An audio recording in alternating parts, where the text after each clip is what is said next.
So this is where you have normal milk, but if somebody was allergic to the dairy, what you would do is you would do a quick foam milk rinse. Now there's two ways. One is you can simply place it into the hole, hit your 3-bar menu, and you'll do a milk foam system quick rinse. Simply hit the button, confirm yes, confirm it again.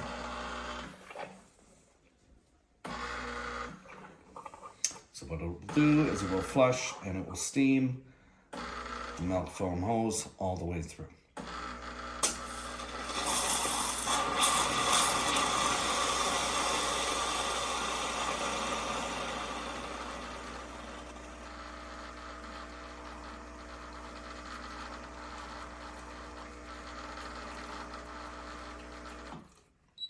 So now you have a complete foam system quick rinse all the way through. Release the milk frother, same way as placing it in. Push the gray button in, and this will release it out. Now, for cleaning, you can take off the entire hose. Simply give this a good rinse through any of the washers to allow so no excess milk. Also, your milk frother will come apart.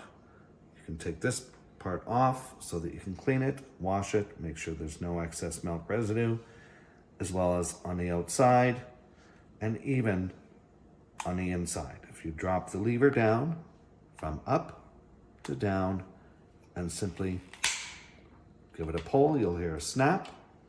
And now you can clean the inside of any excess milk, residue. To place it back in, you'll simply do the opposite way. That will lock into place. Place your other part over. Attach the hose